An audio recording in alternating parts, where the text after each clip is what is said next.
కనికర పూర్ణుడైన మా యేసు ప్రభువా, మీ పవిత్రమైన పాదాలకు స్తోత్రాలు స్తుతులు చెల్లించుకుంటున్నాను. మా ప్రియ తండ్రి, మిమ్మల్ని గూర్చిన జ్ఞానోదయం లేక ప్రజలు అజ్ఞానంగా జీవిస్తున్నారు. దయచేసి ప్రతి వారికి చక్కటి జ్ఞానమును ప్రసాదించండి. ప్రతి వారి పట్ల మీ కృపను చూపెట్టి వారిని బలపరచండి. సంవత్సరాలు దొర్లుకుంటూ వెళుతున్నాయి, రోజులు పరిగెడుతూ ఉన్నాయి స్వామి. క్షణక్షణం మా ముందు గాలిలో కలిసిపోతూ ఉంది. మా ఆయుష్ పెరిగిపోయి చావుకు మేము దగ్గరైపోతూ ఉన్నాం. ఇటువంటి పరిస్థితుల్లో తండ్రి, చావకు మునిపే సజీవుడైన యేసు ప్రభుల వారిని కలుసుకోవటానికి నాయన ఈ లోకానికి మీరు అవకాశాలు దయచేశారు తండ్రి. లోకమెంతో మిమ్మల్ని తిరస్కరిస్తుంది, లోకమెంతో తోలనాడుతుంది ప్రభా. నీ వాగ్దానం మేరకు ప్రతి మోకాలు మోకరించేలాగా, ప్రతి పెదవి నిన్ను స్తుతించేలాగా అద్భుతం చేయండి స్వామి. మహత్కార్యాలు చేయండి. మీరే మహిమ పొందుకొనుమని యేసు ప్రభుల వారి నామంలో ప్రార్థించి వేడుకుంటున్నాము తండ్రి. ఆమెన్. జనవరి మాసం 6వ తారీఖు 2025. మొదటి దినవృత్తాంతాల గ్రంథము 15వ అధ్యాయం 4వ వచనము నుండి ఉన్న విషయాలు ధ్యానించటానికి ప్రభు కృపదయ చేయను గాక. ప్రియులారా, దావీదు గారు ఈ పర్యాయం దావీదు పురమునకు మందసాన్ని తీసుకురావటానికి తన పద్ధతి మార్చుకున్నాడు. సహస్రాధిపతులు కానీ, శతాధిపతులు కానీ, దశాధిపతులు కానీ, లేక పట్టణంలో గొప్పవారు సామాన్యులు ఇటువంటి తరహాలో కాకుండా దావీదు పురమునకు మందసాన్ని తీసుకురావటానికి పద్ధతి మార్చుకున్నాడు. లేవీయులను మాత్రమే రావాలని, దాన్ని మొయ్యాలని, తీసుకురావాలని చెప్పాడు. ఆ 4వ వచనంలో లేవీయులైన కహతు సంతతి వారి అధిపతియగు ఊరియేలును వాని బంధువులలో 120 మందిని, మొరారీయులలో అధిపతి అయిన ఆషాయాను వాని బంధువులలో 220 మందిని, గెర్షోను సంతతి వారికి అధిపతియగు యోవేలును వాని బంధువులలో 130 మందిని, ఎలీషాపాను సంతతి వారికి అధిపతియగు షమయాను వాని బంధువులలో 200 మందిని, హెబ్రోను సంతతి వారికి అధిపతియగు ఏలీయేలును వాని బంధువులలో 80 మందిని, ఉజ్జియేలు సంతతి వారికి అధిపతియగు అమ్మీనాదాబును వాని బంధువులలో 112 దావీదు సమకూర్చెను. అంతటా దావీదు యాజకులైన సాదోకును, అబ్యాతారును, లేవీయులైన ఊరియేలు, ఆషాయా, యోవేలు, షమయ, ఏలీయేలు, అమ్మీనాదాబు అను వారిని పిలిపించి వారితో ఈ విధంగా చెప్పాడు. లేవీయుల పితరుల సంతతులకు మీరు పెద్దలై ఉన్నారు.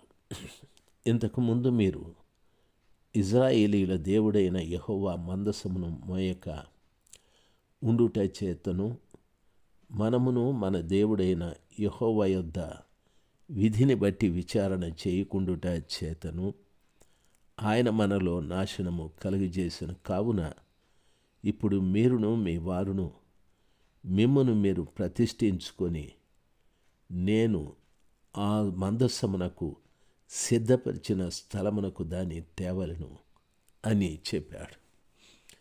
ప్రియులారా, దావీదు గారు ఒక గొప్ప ఆలోచనలోకి వచ్చాడు.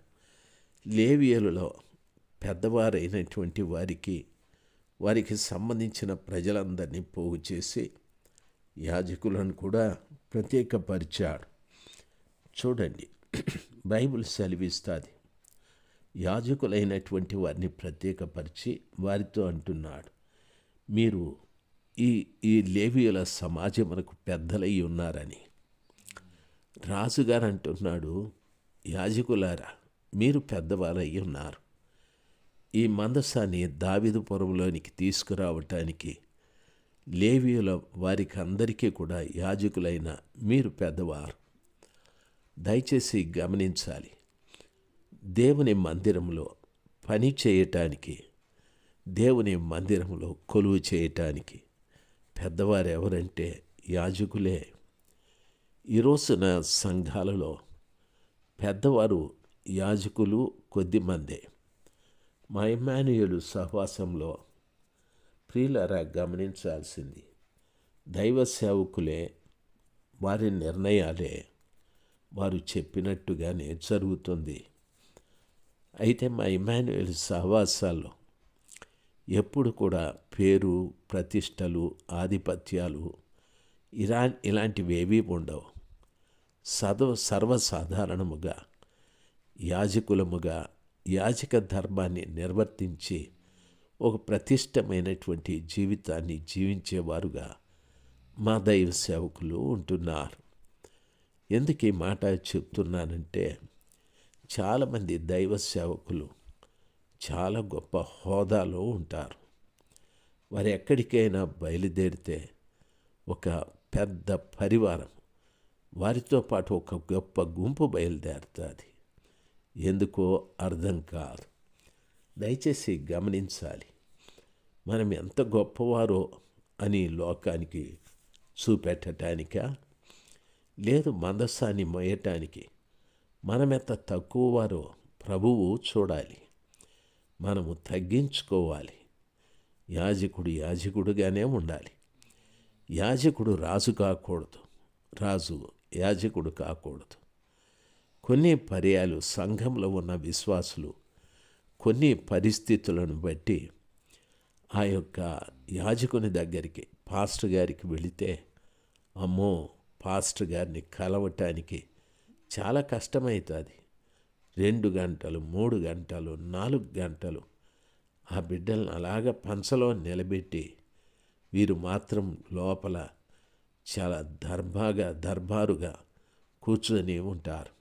అయ్యలారా, దీన్నంతటినీ ప్రభు చూస్తున్నాడు అనేది మర్చిపోకండి. మందసాన్ని మోసే ప్రతివాడు యాజకుడై ఉండాలి, రాజై ఉండకూడదు. దేవుని పిల్లలుగా గమనించాల్సింది, రాజరికము చేత తొలతూగుతున్న మీరు ఇక్కడ మీరు సుఖాన్ని అనుభవిస్తారేమో కానీ, ఇక్కడ మీకు పేరు ప్రతిష్టలు ఉంటాయేమో కానీ ప్రభు దగ్గర మాత్రం ఉండవు. ప్రభు తీర్పు దినాన చెప్పే మాట, మీరెవరో నేనెరగను, నా వద్ద నుండి వెళ్ళిపోండి అంటే, ప్రభా మేము మీ నామంలో దయ్యాలను వెళ్ళగొట్టాం, రోగులను స్వస్థపరిచాం, అద్భుతాలు చేశాం, మహత్కార్యాలు చేశాం అని మీరు చెప్పచ్చు. అయితే ప్రభుల వారికి అది నచ్చదు. ప్రభుల వారు అంటున్నారు, అస్సలు మీరెవరో తెలియదని. ఆ రీతిగా ఆ దేశం వెళ్ళాం, ఈ దేశం వెళ్ళాం, ప్రపంచంలో నేను తిరిగినన్ని దేశాలు, లేకపోతే ఇంకొకటని గొప్పలు చెప్పుకుంటూ మంది మార్బలంతో జీవిస్తున్న దైవ సేవకులందరూ కూడా మారాలి. మీరు లేవీయులు కావాలి, రాజులు, అధిపతులు, అధికారులుగా కాదు. సర్వశక్తిమంతుడైన దేవుణ్ణి ఒక పట్టణానికి తీసుకురావటానికి, లేక మన మందిరానికి తీసుకురావటానికి ఎంత తగ్గింపు మనకు అవసరమో. 1, లోకరీతిగా ఏ ఆధిపత్యాలు లేనివారు, లోకరీతిగా ఏ ఆదాయాలు లేనివారు. ప్రతి ఆధిపత్యం ప్రభువు కిందనే, ప్రతి ఆదాయము ప్రభువే ఇవ్వాలి. ఆ మహిమగల దేవుని పాదాల చెంత ప్రతి వారు కూడా కన్నీరు కార్చి మరబెట్టేవారుగా ఉండాలి.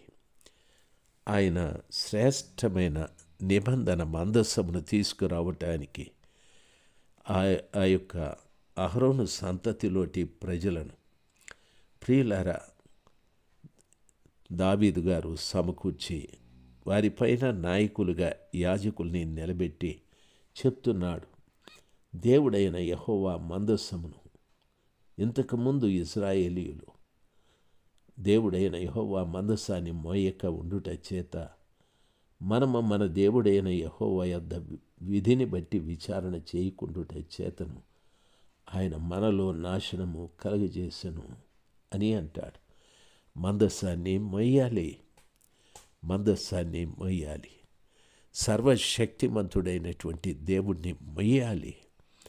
దేవుని పిల్లలు గమనించాల్సింది దానికి బండ్లు, దానికి ఇంకొకటి కాదు.